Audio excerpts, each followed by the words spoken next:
Hi everyone, welcome to our 8th and final weekly Wednesday Wellbeing session. I've changed rooms, so hopefully we don't have any technical difficulties this time. I'm sorry again for last week's poor internet connection. Let us know if you're watching, as I'd love to say hello. This week we are looking at our emotions, a really big topic.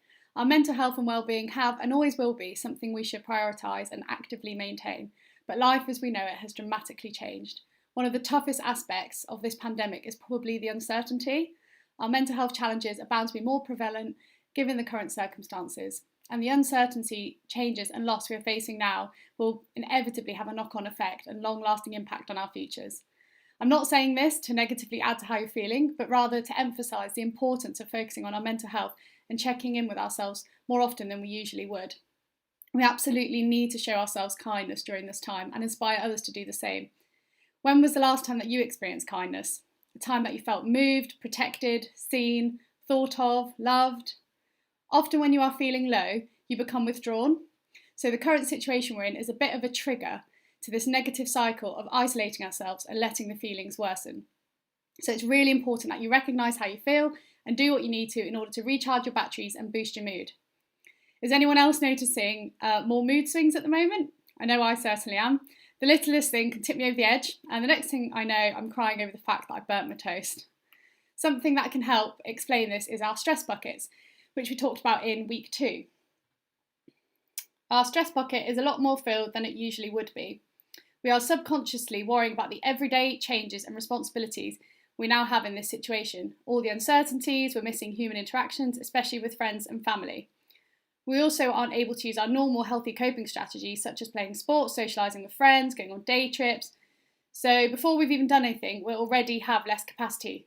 So when you now add more stress and demands, we reach our capacity far more easily. Being fearful and anxious, stressed and worried by things 24/7 can really impact our mental health and well-being. A phrase that's important to remember is that worrying is like a rocking horse. It can give you something to do, but it gets you nowhere. Feeling low is a temporary emotion. It will pass. We just have to learn how to surf the wave of emotions.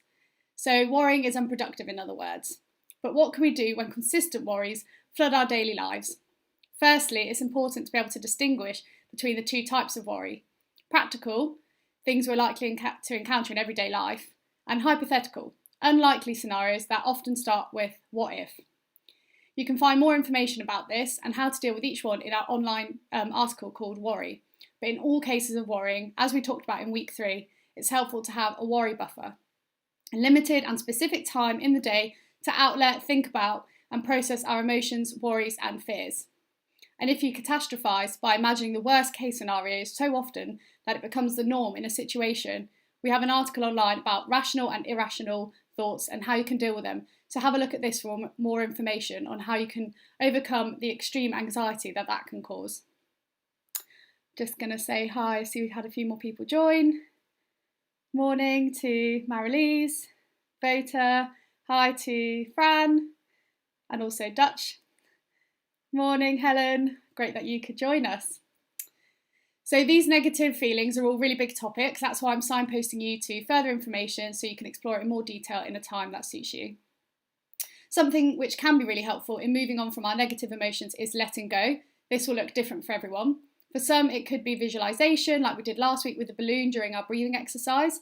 For others, it could be physically writing it down and then ripping it up, or working through some questions, or talking it through with others to help clear it from your mind. Often the pressure from others, whether it's perceived or real, can help us to put additional pressure on ourselves. But what are we aiming for? To be perfect?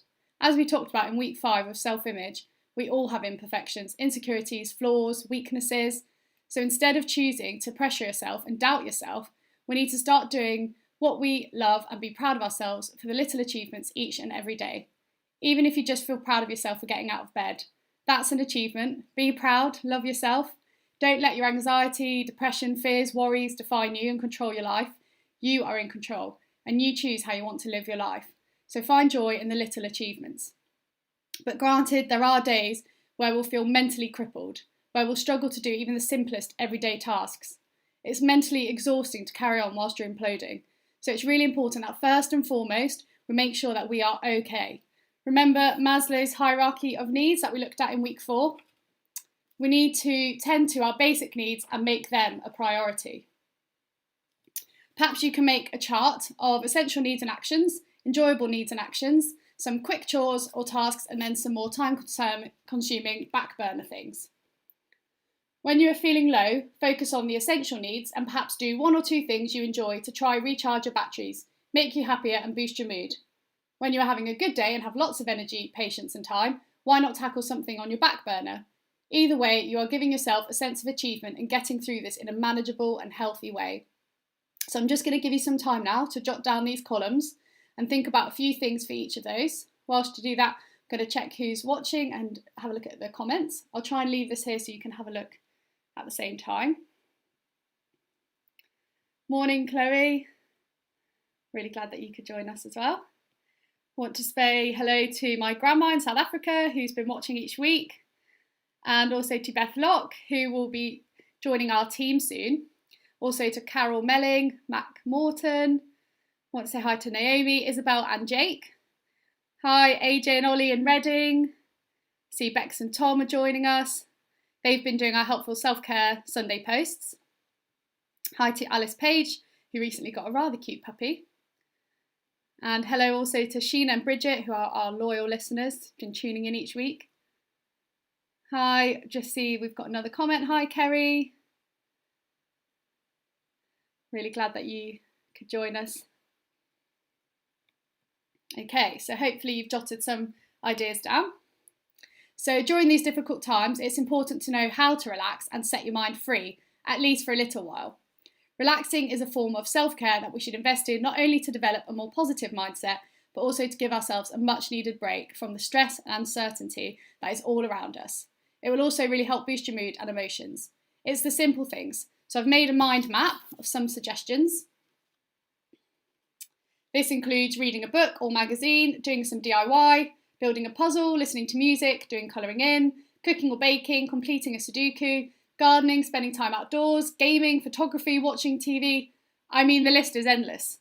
Just make sure that whatever you are doing, it makes you happy. And when challenges arise, we may overthink the situation, which causes a negative outlook.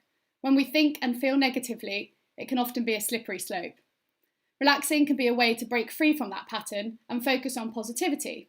As a result, you're likely to develop a more positive mindset, way of being and interacting with others. A phrase commonly used is that thoughts become things. This is something we should try to live by, especially during times like these where it's so easy to be negative and let fear and worry creep in. Do you remember this picture from previous sessions? Relaxing and feeling content can be a way to feel grateful for all the good things in your life. It can remind you that bad times, such as these, don't last forever. Being kind to ourselves can also help us to think more clearly and rationally and put things into perspective. Self-care can also help us to feel calmer and more in control. When you relax, your thoughts tend to slow down, allowing you to focus on what's important. This is why relaxing is such a key part of self-care. Your mind and body will thank you for it, doing those simple things often and in the long term. So a few things you can do to reduce negative feelings: practice breathing and relaxation techniques, have a healthy, balanced diet and regular physical activity, ensure good quality sleep and enough of it, reduce or avoid caffeine, nicotine and alcohol intake as they act as a stimulant, read self-help books or listen to podcasts, spend time with people you love, socially distanced or virtually, make time for yourself to relax and do things you enjoy, and talk about how you're feeling with people that you trust. And some things that you can do to support others: seek to understand them before you try to be understood. Be non-judgmental, give your undivided attention to them, use silence effectively and just listen. Accept their worries are real for them. Don't be critical and try not to get frustrated. Emphasise that there are people around them that care about them, that they're valued and that they're loved. Try not to solve all their problems, but perhaps you could suggest a few things which have helped you. So just before we do our breathing exercise, here are a final few things that you can do, simple coping strategies to boost your mood and try and turn negative emotions into more positive feelings. So firstly, something which is so simple yet highly effective: smile more. I hope that you're smiling right now. There are many benefits to smiling, such as relieving stress, elevating our mood, boosting our immune system, helping us to be positive, lowering blood pressure, relaxing our body, and it's contagious. So try smiling over FaceTime to friends and family, through the window at passers-by, or when you're out on a walk. Number 2, do an act of kindness to someone who may be feeling lonely or struggling. No matter how small, it's guaranteed to make you feel good too. It's so great to see communities coming together during this time. Let's not stop supporting one another when things return to some kind of normality. Different playlists, we all have music we like and that helps boost our mood. It might be beneficial to create a few varied playlists that you can refer to at different times. And finally, carve out time which is just for you and don't feel guilty for it. It's essential for your mental well-being to regularly unwind and to have space and time to be truly present and alone with your thoughts. Let people around you know when you are having this time and the reasons why it's important to you, and it will become easier and soon a much needed healthy habit going forwards. So we're now going to do our breathing exercise. So perhaps have a sip of water before we begin and sit in a comfortable upright position with your feet planted flat on the ground if you're able to. Rest your hands on your thighs and just close your eyes if you're comfortable doing so.